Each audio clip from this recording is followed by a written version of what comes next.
My name's Rev Huw and I'm the Vicar of St Michael's Flixton. A very warm welcome to you all watching here. This is my story. Let me tell you about a story just under 4 years ago now. My wife had been complaining about some pain she had in her chest, and we went to the doctors and they had to send her for more scans. We were really worried, and we were right to be worried when the doctor said to us, please can you turn up on a Friday at 4 o'clock, we need to talk more. I knew this was bad news, as I knew that often, on a Friday at 4 o'clock, most doctors and nurses, if they've been working all week, would want to go home. So we spent some time chatting, and they filled us with the dreadful news that Natalie had cancer and it was spreading around her body. I was deeply worried and concerned because here was the woman I loved, and in front of my eyes, here was the woman that I was losing. I was left with a 5-year-old child to try and console, and I didn't know where our life would end. Then, a few weeks down the line, she had to go for a biopsy so we could find out more. We literally had about 4 weeks of our heads spinning and not quite sure what the journey would take, trying to fill in our son on the way of the problems we were facing, but not always clear ourselves of what the future looked like. When we went for the scan and the biopsy, Natalie fell ill, and within 24 hours she died there in hospital. It was a brutal experience, and one that I've never kind of comprehend, and I'd wish on absolutely nobody. The idea when we left the hospital of going home to my son and telling him that your mother will never return home is the hardest thing I will ever have to do in my life. It was heartbreaking. Nearly 4 years on, I don't quite know how I've managed these last 4 years.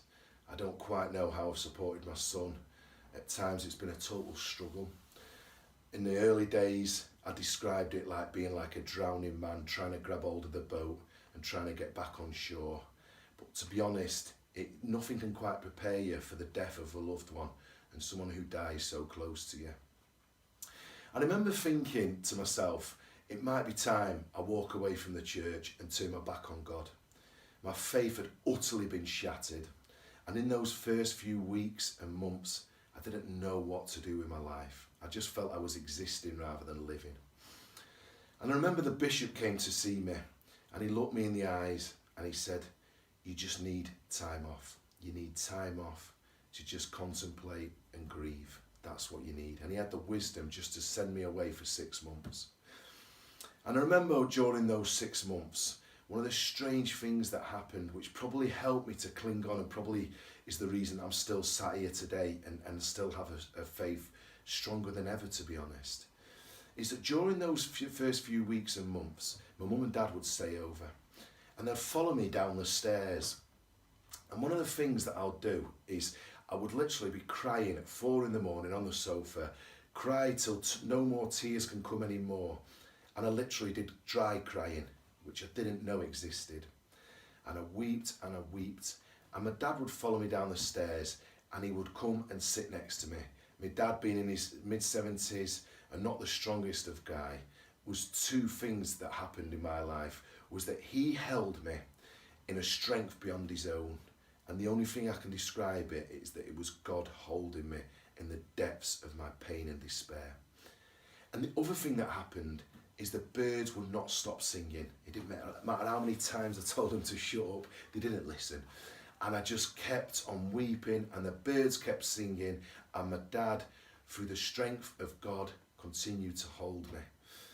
And I suppose when I look back now, I remember going on my first service back after 6 months, and I stood crying in front of my congregation. And I said to him, if I'd come back any sooner, there'll be a few more atheists here today. And I guess that's how I felt at the time. I couldn't stand up for God because I was utterly broken. But yet, I guess in a way, the only way I can describe it is I felt that God continued to stand up for me. God continued to hold me. God continued to hold me and love me in my pain and my tears. And God never deserted me. We're going through a strange time now through this pandemic. And every time when I see these figures, they're not just figures, they're not just statistics, they're real lives, they're real people. And I guess my kind of words of hope I say to you today is, here I am nearly 4 years on, and yes, I'm still broken, and yes, I still weep regularly, and yes, I'm still in pain. But I totally and utterly believe that, firstly, this is not all God's plan. God does not want this pain and suffering.